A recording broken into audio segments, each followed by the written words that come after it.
this one thing popped up that finally made it work for me. Is this the gal who was my coach or strategic coach? You meet quarterly. She said this. She said, "You'll know your unique abilities when you find the list of things that give you more energy when you're done doing them than when you started." I'm like, oh, that makes sense to me. And I started making a list.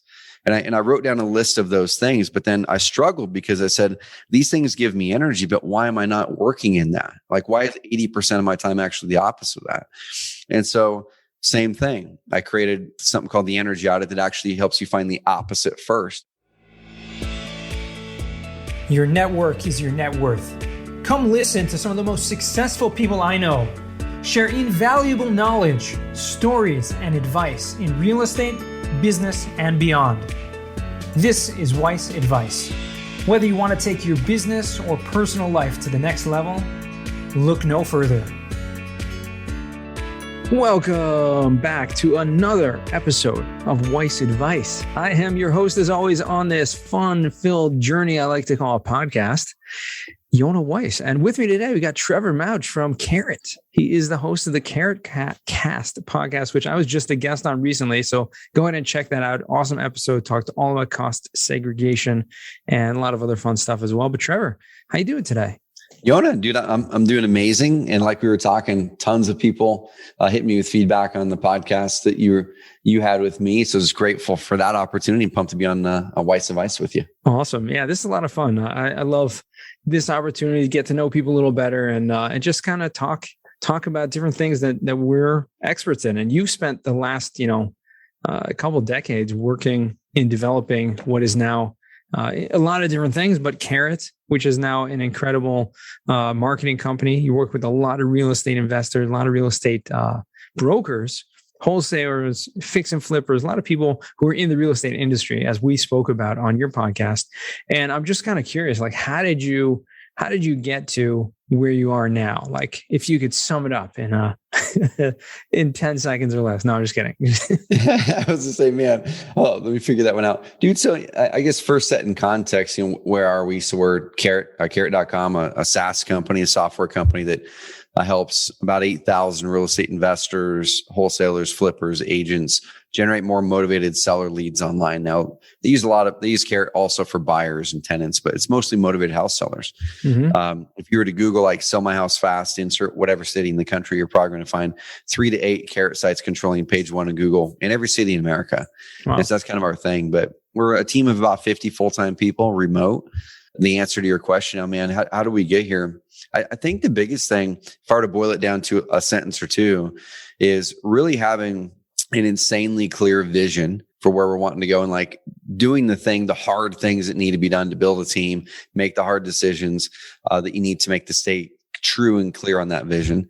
And number 2, man, like, we just went out there to say, what can we be the best in the world at one thing and one thing only? Like, can we be the best at just one thing? And if we're the best at that one thing, everything else doesn't matter. And that's what helped us grow to the point that we are, and Inc. 505,000 list 4 years in a row. And we'll see what continues to happen next. That's awesome. Yeah. I recently finished the one thing, Gary Keller, which just kind of boils it down, right? What is that one thing? And then you can focus on that and get rid of those distractions, hone in on the one thing that you can make a difference in. And that's awesome. You kind of found that. I think it's really important. Obviously, if you're running a company as you are, that is successful, making the Inc. 500, Inc. 5,000 list and fastest growing, company in the country, on that list as well, you need to have focus. You need to have a goal. You need to know where you're going, and you can, having a great team helps you get there. And dude, it's so hard, right? Like, so those of you guys and gals that are listening to this, it's insanely hard, especially once you get some level of success. Because if you find something that starts to work in your business, we all of a sudden think that we've got this Midas touch, right? Where we're like, oh man, I found this way to build the business to this spot, or this revenue is coming in. Therefore, that also means I should take this opportunity and this opportunity. And that one looks pretty good too. And it ends up turning into, oftentimes for many of us, distraction. It leads to what I call the 3-year turn and burn cycle. And Carrot's really my first business that I did not do that in. I had 3 businesses before Carrot. I was done with them all in about 3 to 4 years. And we can dive into those topics if you want to. I just didn't run them correctly.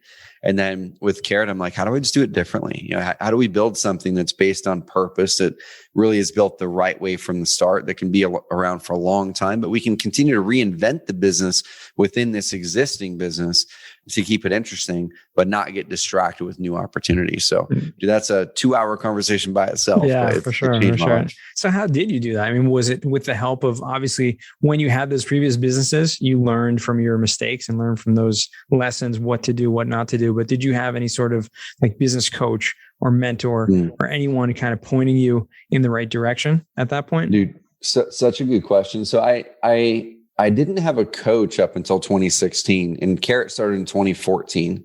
I started as an entrepreneur in 2008. So there was a gap there where I was doing a bunch of random business things. Real estate is one of them. I'm a buy and hold investor, as are a lot of people here, commercial and residential. But then I had some online companies. And so for me, Yona, where it was in 2012, man, I was in a spot in my company where is a company that I had built that, from the ground up, and I was building it for this vision of this entrepreneurial dream, right? Freedom, flexibility. I want to hopefully make an impact with it. And I remember in 2011, 2012, waking up, my daughter, she was born in 2010. She got into the babysitter during work days. My wife was working at that time in the medical profession. And I remember laying there at 10 o'clock in the morning one day when they were out of the house I was supposed to be working. I was just sitting there in bed looking at the ceiling going like, I don't want to do the work in the business that I had created. I don't want to get up and do it. And from the outside in, everyone would look at me going, man, he's got it made, right? He has a business that's making good money. It wasn't making millions. It was making well into the 6 figures. Could pretty much control my time if I made the right choices, right? I could go on trips, things like that. And really looking back, I did have it all. Amazing family, good, solid business. I just wasn't grateful. Yeah, I wasn't grateful, and I wasn't clear on what I really wanted the business to provide. So in that moment, I remember I started to look at it and go like, what do I really want? And I created something called my non-negotiables. And non-negotiables are probably the thing that really spurred on the biggest changes at that time. I sat down and I said, I heard a piece of advice from someone. I think it was before I was listening to podcasts. It must have been a YouTube video or something, or literally an MP3 file that I got somewhere on some computer. But the person said, oftentimes to find what you want, it's really difficult. But he said the easiest path to do so is write down what you don't want, write down what you don't like. And I said, I can write a big old list of all the things I don't like about the businesses that I've ran up to this point. And then I consolidated those things into about 5 of the things I didn't like the most. I didn't like that my income was inconsistent. It was an up and down thing based on the sales cycle. I didn't like that in general, I wasn't really having fun in business anymore. And I'm like, why am I doing this if I'm not having fun? I didn't like that I was unfocused. So like I said, when you start to be successful in something, you see this opportunity, I'm going to invest into that. I'm going to start this. I'm going to do this other thing. And I had 4 or 5 businesses that were all doing very mediocre. There's a couple other things in there. I didn't like that I was doing a lot of things that drained my energy, that weren't within my unique ability. And so you flip those to the opposite. I'm like, these are my 5 non-negotiables. Every business that I ever run in the future will always match these 5, or I'll change the business or I'll sell it. And those 5 things are focus on one big thing. I'm like, I don't know how I'm going to do it, but I'm going to try to find the one big thing and go all in on that. Another one of the non-negotiables is work within my unique abilities. Like, what are the things I love to do that give me energy that I could be really good at? Like, how do I work within that more? Another thing is have fun in my business. Another thing is build a valuable asset for the long term. Previously I'd be running transactional type of business that really wasn't building something valuable. And then the 4th one is build consistency, or the 5th one is build consistency and predictability. I'm like, I want consistency and predictability in my income. I want to be able to predict 6 months out within a 10% variance how much money I'm going to make, and reduce the stress and increase the predictability in my business. Yeah. And I had those non-negotiables, and I was sitting there going, well, now what business model will help me best get to this? Will my current businesses help me do that? Let me really look at it and make the decision yay or nay. And for me, I said, no, the current ones I don't think will get me there. And so then I parted ways with those current businesses, shut down 2 of them. One of them went out of business by itself. And then one of them, I sold my half of my business to my partner he wanted to take that business and make it amazing. And he did.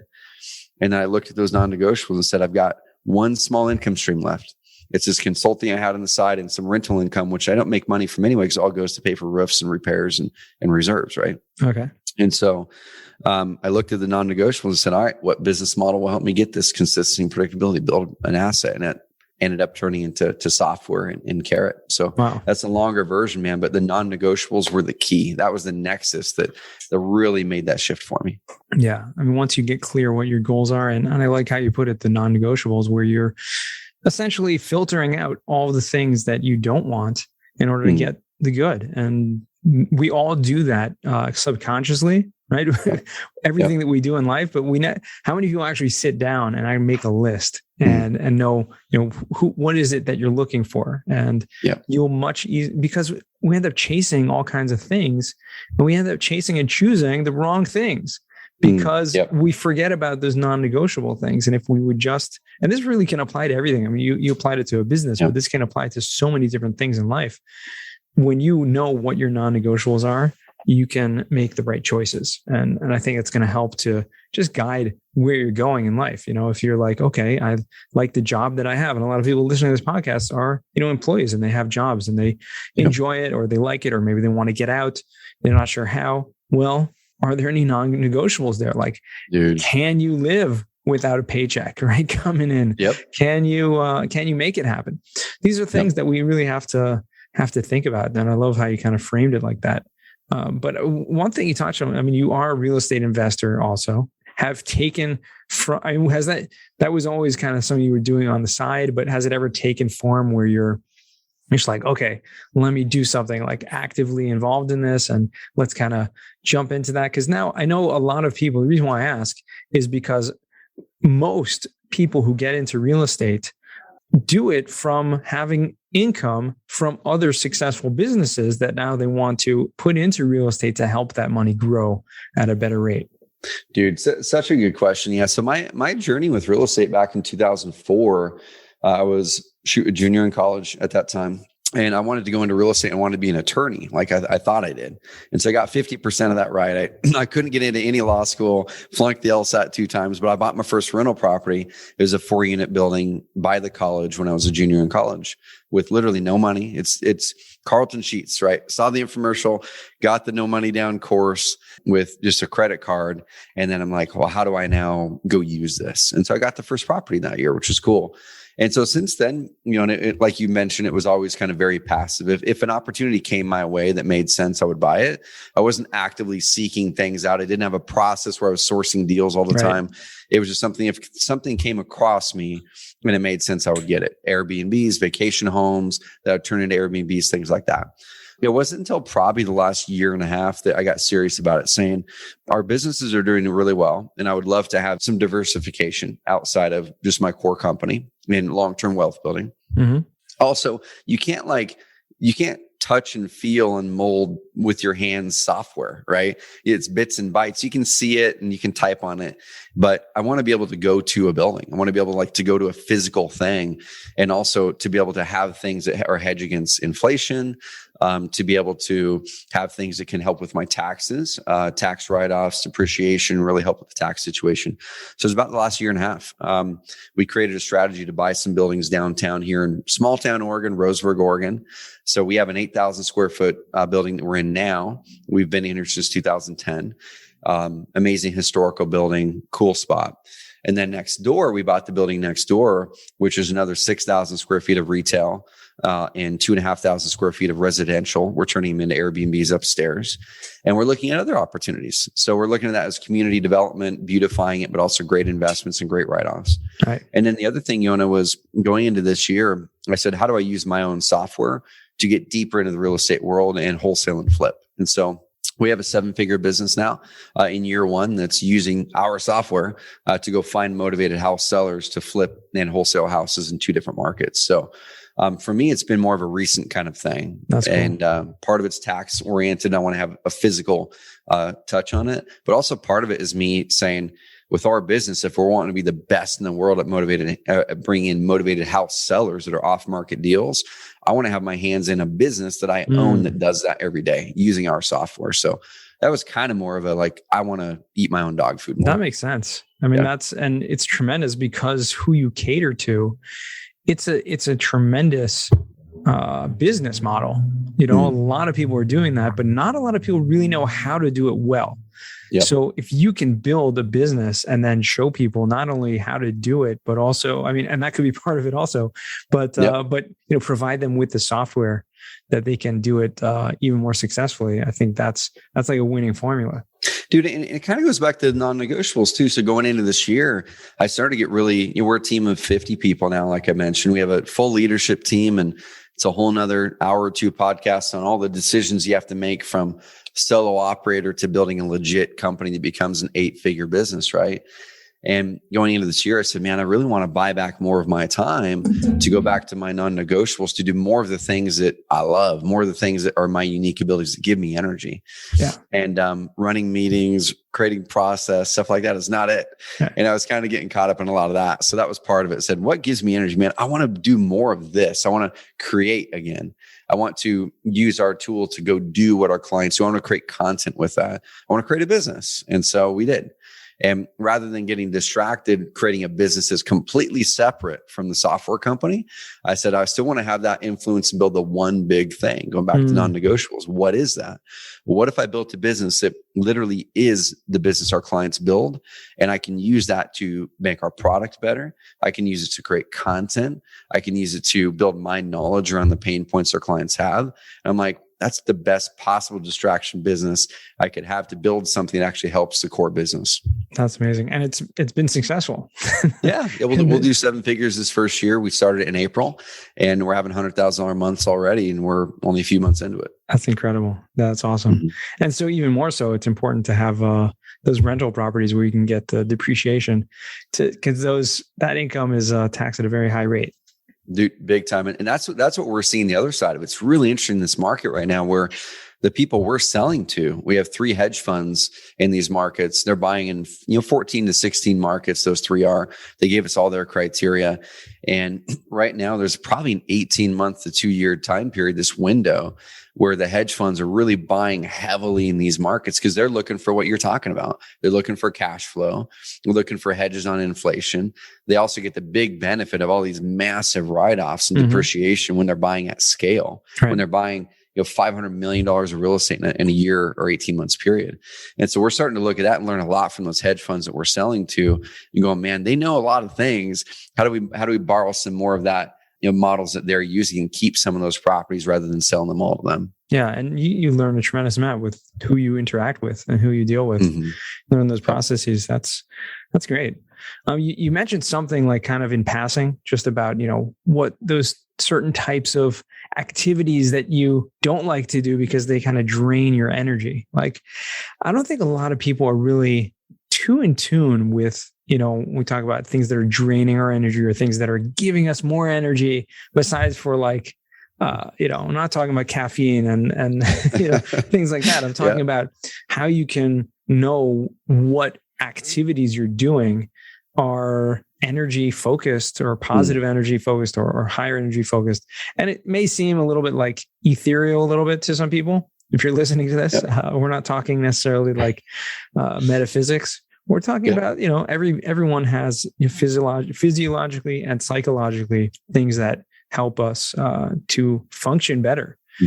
Yep. You've created something, I think I heard on a different podcast that you were on, about the energy audit, right? Yep. Tell me a little bit about that. Dude, so this goes back to your first question about, did I have a coach or a mentor? So the first mastermind that I joined, and he was kind of like a de facto mentor, a friend of mine, Greg. And this is in that period, where I wrote my non-negotiables. I didn't know what was next, with my business, but I knew that there were some people out there that I really looked up to that seemed like they had figured out what I had not figured out yet. They'd figured out how to build a business that gave them their time back, that gave them freedom, that they were interested in. They had great home life balance, at least from the outside in, right? And there's this guy named Greg, and Greg started this mastermind. It was the one and only year he ever did it. Like, he shut it down after this year. So I was almost like, oh my, it was made for me, which I know it wasn't, but it felt like that. And one of the things that Greg told us in the very first session was, he talked about your unique abilities. And there's a coaching program called Strategic Coach, a guy named Dan Sullivan, amazing entrepreneur coach. He created that program. And one thing that he really talks a lot about is unique ability. Are you doing the things that really fire you up a lot. And so I literally joined this mastermind, and then I joined Strategic Coach for a year to find what my unique ability or unique abilities were, because I couldn't figure it out. Because the advice that I would hear so much, and a lot of you listening to this probably hear the same advice, is that you're doing the right things, or that they're your superpowers or whatever you want to call them, if people say you're really good at them and you get paid really well to do it. Right? People say you're really awesome at these and you get paid really well to do it. Do more of that. A lot of people will say. And that's what made me miserable in my business, Yona. I did more of that. I got really good at writing email copy, making offers, and doing all the marketing execution. I got paid at that time pretty darn good money to do it. People would always say I'm good at it. They'd hire me to do it for them. And I'm like, well, this is probably what I need to do more of. But I would sit there and go, at the end of those days, I would be drained. I would put off those projects for days or weeks. I really didn't want to do them. And I would go just mess around with other stuff. And so I started looking at with those non-negotiables, and I joined that program. This one thing popped up that finally made it work for me is the gal who was my coach or Strategic Coach. You meet quarterly. She said this. She said, you'll know your unique abilities when you find the list of things that give you more energy when you're done doing them than when you started. I'm like, oh, that makes sense to me. And I started making a list. And I wrote down a list of those things, but then I struggled because I said, these things give me energy, but why am I not working in that? Yeah. Like, why is 80% of my time actually the opposite of that? And so same thing. I created something called the energy audit that actually helps you find the opposite first. I wrote down all the things I do in a given week that drain my energy. And it could be anything, business, life, everything, right? I don't like showing up to meetings that are set up a certain way, right? I really love strategy. That went on the energy give column. Okay, a line down the middle of the paper, energy gives on the right side, energy drains on the left side. Strategy, going to the whiteboard and blowing on, just writing it, a strategy, but then I want to leave. Like, I don't want to execute it then. So execution made it on the left side, which is energy drains. And there's a whole list of stuff, checking email and like all those things. I looked at the list and I said, okay, this is great. I've recognized what drains my energy and gives my energy, but how do I change it now? And one of the things I remembered someone saying was, well, what's measured can be moved. I said, okay, well, let me get at the bottom of that sheet. And I'll give you guys a URL. You guys can get my energy audit sheet free. There's no opt-in, nothing. I just want you guys to use it. But at the bottom, then I said, well, let me write my percentage on an average week of how much of my week is these energy draining activities versus how much is these energy giving activities. So at that time, I was like 70 or 80% energy draining. Wow. And no wonder I wasn't liking my work, right? Like, no wonder I wasn't wanting to get up in the morning to do the work I had created, because it was draining the crap out of me. And I just wanted to do anything but that. And so I said, well, how do I change this? Now I know that it's flip-flopped. And what if I could switch it over the next 1, 2, 3 years to 70-30 energy giving versus energy draining? Because I think that's probably a good ratio. Anything over 50% energy giving is actually going to be a good thing. The further up you go, the better. I don't think any of us can spend 100% of our time in energy giving, but 70 or 80% is a good target. So I would circle the 1 or 2 things on the energy draining side that drain my energy the most, Yona. And one example was, I did not like writing blog posts. It drained my energy, but I was really good at it. Like, literally, that's what had built Carrot even. Okay. It was written long form blog posts, ranking well in Google. And you look at it and go, how can I stop doing that? They're like, that makes my money. And I'd spend 10 hours a week on that. And then there's checking email, and I spend like 15 hours a week on that, or whatever it is. It's 25 hours a week. And you look at that and go, how could I get rid of that 25 hours or most of it? And I look at the other side and go, I love strategy, but I don't like writing. What if I could find someone who writes good, but I could lay out the strategy for each blog post with them? So I did that. And then you make your first action items that quarter to get rid of the energy drainers. And then as soon as you get rid of those by documenting a process and how you do it and handing it off to somebody, or just saying no to it, just saying, I'm not going to do this anymore, you gain back that 5, 10, 15, 20 hours a week. You go to your energy gives column on stuff that gives you energy, especially stuff you're not doing. Like, what if working out gives you energy? Amazing. You need to add it back to your schedule now. What if doing a podcast like this gives you energy, but you never did it before because you have no clue how to make it, have it make money? Right. That was my example in 2016. I'm like, I love talking to guys like Yona, but I don't know how I'm going to make money doing this. And I can't stop writing blog posts because that makes me money. Well, I found a writer to do my blog posts. I created a process where I could plug in and do strategy with them once a month. I loved that. It gave me energy. And then I said, I'm just going to use part of that time to create a podcast. I don't care if it makes me money. I just want to do it because it gives me energy. Exactly. And I was thinking, well, if I bet on energy, my idea is, if I bet on energy and do more things that give me energy, I can probably master those things more, and I'll probably enjoy them more. And maybe my business will grow farther. And it did. Over the course of 18 months, it switched from energy drains 80% to energy gives 70 to 80%. Wow. and my income went dramatically up. Happiness went way up, the whole thing. So guys, go to carrot.com/energy, carrot.com/energy, get the energy audit worksheet. No opt-in required, just get it. And then do it quarterly. 15 minutes a quarter could change your life. Wow. That's incredible. I'm so glad you shared that. I'm so glad I asked, but it's something that is, I think everyone needs that. Whether you know it or not, just do it. Like I said, and we're going to put that in the show notes just in case you didn't hear what that was. carrot.com//energy. Tell me, maybe you get this question asked to you a lot, but where did the name Carrot come from? Yeah. So in that time, same thing, going back to the non-negotiables, I wanted my business to be fun. And so I thought my next business name is going to have something we can brand, we can have some fun with it. And that popped in my mind, like, Apple, it's just a fruit. Right. Not trying to compare us to Apple. But before that, I was thinking of all these company names that were like, an Aboriginal word that, like Kajabi as an example, great company name. But I looked it up, like, what does Kajabi mean? Maybe I can find my own Aboriginal word that means something that matters to our business. I couldn't find anything that hit. And after probably 10 or 15 business names that were not hitting, and number one, I had a few criteria. I wanted it to be interesting, that we could brand and have fun. I wanted the colors of the thing to be non-normal for our market. Okay. Not a color that everyone uses. Number three, I want it to where it could be used for multiple industries. So I didn't want the word real estate at all in the business name, because what if we expand out of that? Mm-hmm. And then it popped up in my mind. It's like, what should a website be? Most people treat a website like a brochure where you just like, hey, here's some stuff I do, check it out, and hopefully you reach out to me. And the way that we've approached it, because of my background, I always approach it from performance. Your website should actually get someone to grab your offer and do something. Right. And so I said, a website should actually be a carrot. It's like you're like dangling a carrot in front of them, and they should go bite it. It shouldn't be a brochure. I'm like, And so looked up all the domain names. The best we could find at that time was oncarrot.com. And we had that domain for 4 years until we acquired carrot.com a few years ago, moved over to that. That's awesome. That's a great story. Mm-hmm. And I love the thought that went into the brand, because a lot of people don't give enough thought into the brand. Like you said, they'll just like give some like random name or some long kind of form thing. And, whatever it is, yep. And, it may stick, it may, develop over time, but the thought process that goes into the branding is always an important one. So appreciate that. That's a good one. I'm sure it has multiple meaning also beyond that. You can do all kinds of crazy stuff with it. Like, this is one of the things, we send out thousands of these dolls every year. So we've got like Super Carrot for those of you guys watching the video version. We've got Agent Carrot when we went into the real estate agent market. Coach Carrot, but my kids took Coach Carrot's pants off, so I need to go find them.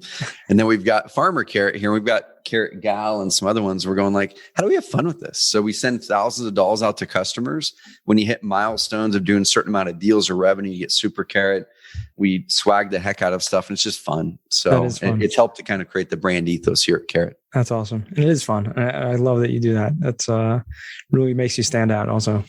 So I want to transition now to the segment that we call the Final Four. These are 4 questions I ask all of my guests. And the first question to you, Trevor, is going to be, what is the worst job that you ever had? Dude, the worst job that I've ever had was honestly the one that I created, that I had talked about. I did construction in high school and college. I did landscaping. I actually kind of enjoyed those. But the worst one that I ever had was that one I created. And it was the worst because I had this vision that was the opposite of what I ended up creating. And it almost kind of wrecked my hope that entrepreneurship was real. Like the dream of entrepreneurship setting you free was real. And it was just this mirage. And so at the same time, I'm very grateful that happened, because now it set the foundation for the change and transformation I was able to go through in the coming years. Absolutely. And any good lesson, most people who give their worst job, it's usually a lesson that comes out of that. Not everyone, but most people. Some people it's just hard physical labor for whatever reason, but or fast food. That's very common. We get either people who are hard physical labor, or fast food is like their first job in high school or whatever. It's just like the worst. Oh yeah, I love it. But second question we're up to is, what is a book you've read that's given you a paradigm shift? Yep. I'm going to give you two quick ones. One of them connects back to the non-negotiables and the one big thing. So read a book in that same period by a guy named Mike Michalowicz called The Pumpkin Plan. And the Pumpkin Plan, I mean, you guys and gals can go Google it. Go Google like Pumpkin Plan PDF or Pumpkin Plan first chapter. You can read the whole first chapter for free. And here's the reason I'm saying this. I never made it past page 16. Like literally, I got to page 16. I read what I needed. I'm like, oh my gosh, it shifted in the way I thought about things. And I shut the book. And I told Mike that, but I've given that book to hundreds of people. It's impacted me so much. And because it helped me to focus, it helped me to take through this analogy he uses on page 16, the way that the giant pumpkin farmers who win like world record biggest pumpkin prizes, how they grow these pumpkins and how it relates to business. And all too often we end up planting a bunch of pumpkin seeds, and we have vines with tons of leaves on them, 15 different pumpkins on them, but they're all small. Because we have all the energy going to all these different spots. But as soon as you start to trim off the leaves and trim off the least promising pumpkins, you've got 2 or 3 left. And then you see that one that looks like it's going to be bigger. And then you ruthlessly trim off every leaf, every other pumpkin. You see you have one left. So all of the energy, all the nutrients goes to that one. Now that one pumpkin just blows up. And so I saw that in my own life. And that's when I trimmed off everything. I trimmed off my other businesses, hobbies and habits that didn't serve me. And I said, I'm going to focus on one business now. And that became Carrot a couple of years later. So the Pumpkin Plan, the next one actually is fresh on my mind for scaling a business. You know, we're well into the 8 figures a year now, and it's hard. And so one of the biggest tools that we're using is from a book called The 5 Dysfunctions of a Team. And it's this amazing pyramid. If you guys have a team and you have leaders on a team, that pyramid, I'm bringing it up 4 or 5 times a day with people, just popping it up there going, cool, if we're not getting the result that we want, let's go down to the pyramid and figure out why. And so 5 Dysfunctions of a Team is the latest paradigm shift. Very cool. Yeah. I mean, obviously, as your business grows and as, you know, from beginning, inception, right, all the way to where you are now and continue that trajectory, you obviously have to use different resources and find different things. And like, I love the reason why I asked paradigm shift. It's because oftentimes in life, we just have to change course entirely. And the only way to do that is to get new perspectives that we never even knew were fathomable. And that just can change everything. Dude, and the big paradigm shift early on with the Pumpkin Plan, right, was I think we all adopt this mindset of a serial entrepreneur is a good thing. It's a sexy thing, right? You see guys like Elon Musk or Richard Branson have all these big multiple businesses, and we think, well, if they can do it, I can do it too. And you can, but here's the difference. They aren't running those businesses. Like Richard Branson doesn't run. He's not the CEO of the 800 businesses or however many he owns. Elon Musk by title is CEO, but he doesn't run the businesses functionally in the day to day. He's the visionary. He's the guy driving things forward. And so that's the big thing that I think a lot of us in our early entrepreneurial phase have to get over is running multiple businesses is not a good thing. Owning multiple businesses is an amazing thing if you're not running them. Right. So that was a biggie for me. That's huge. No, absolutely. Third question for you. What's a skill or talent that you'd like to learn? Man, so I'm going to go completely non-business on you here. So let you guys and gals in on a little secret. So I'm 39 years old, and going into this year, I didn't know how to swim. Like I'm talking like legit, couldn't swim the length of a pool, couldn't tread water for 20 seconds, could not swim. Live on a house on a river. We have a swimming pool, and I've got 3 young kids, 6, 8, and 10. And so coming into this year, I'm like, that's the thing I've been carrying forward every single year. These limiting beliefs and just hadn't figured out. So you kind of sock it away over here and you don't figure it out. And now my kids are old enough, they're bringing friends over. And I'm like, I do not want to be the person who cannot save a loved one that's in the water. And so my why got bigger is what it was. So I've learned a lot this year. I can swim a length of a pool now. I can tread water for 4 or 5 minutes. But the skill I want to learn is I want to learn how to swim in open water for a mile or more because I want to do a triathlon soon. Oh, cool. Wow. Yep. Oh, that's awesome. I'm sure you've got some good coaches helping you through that. You don't learn necessarily on your own, although you could. But I faced the same thing, right? This summer, this recent vacation, I had some of my younger kids that never learned how to swim, and I thank God I did. But it was fun, first time ever helping them, like teaching them how to swim. Giving them some first lessons. That was a lot of fun. So that's awesome, man. But yeah, fourth and final question for you is, and I'm sure we touched on this a little bit already, but if you just sum it up, we ask, what does success mean to you? Yeah, dude, the biggest thing for me, and it's evolved over the years, I think early on success was what do I want to achieve in the outer world? Mm-hmm. What I really look at it now is who do I want to be on the inside? And so if I were to really boil it down, success for me is when the person that I want to become and the person that I am are the same person. And I think at times we kind of stretch ourselves and there's habits and disciplines that we don't have yet. But at the end of my life, I want to look back and say the person that I had the potential to become and I wanted to become is pretty much me. And for me, that's a successful life. That's awesome. That's boiling it down. I mean, that really is what it's all about, right? Living that life that's fulfilled and not having any regrets and being that person that you want to be and not having any limiting beliefs like right, holding you back from getting there. So I appreciate that. That's an awesome perspective. And I know we mentioned it already several times, but we always ask anyways, where can our listeners find you or what's the best way for them to reach out to you? Yeah, Yona, go to carrot.com/energy and get the darn energy out because I want to see you guys using it. And then hit me up on Instagram.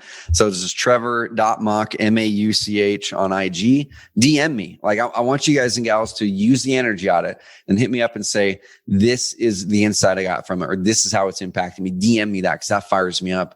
Or you guys can find me on the Carrot Cast. So Apple Podcasts, Spotify, whatever you want to look at, Carrot Cast. Every Thursday, we roll out what I call a Trevor Truck Talk. It's literally recorded on my cell phone on my drive home to my house. It takes 15 minutes to get there. And it's like the stuff we're talking about here. What am I going through mentally as a father, as a husband, as an entrepreneur scaling a multiple 8-figure business, the struggles. And then the Tuesday ones are from real estate investors, how they're scaling up their businesses. So check it out. Awesome. We're definitely going to check that out. We'll put all that in the show notes, make sure everyone can reach you or find you in any way that they choose. And this has been a lot of fun. I appreciate you spending the time with me today. Yona, dude, I appreciate you having me on here too. And you have some amazing guests. So I'm honored to be a part of that group and just love what you do. And thank you for the opportunity to hop on with you and your audience today. No, it's been my pleasure. And look forward to continuing, watching and viewing, I guess, your journey like the Carrot Cast. And, what you're doing is obviously you're going to keep going on that trajectory. So I wish you a lot of continued success. Awesome. Thank you, Yona. Thank you guys and gals. We'll talk soon. Thank you. And to all listeners, remember, till next time, the best advice comes only when you ask. Real quick, I have one question for you. Did you like this episode?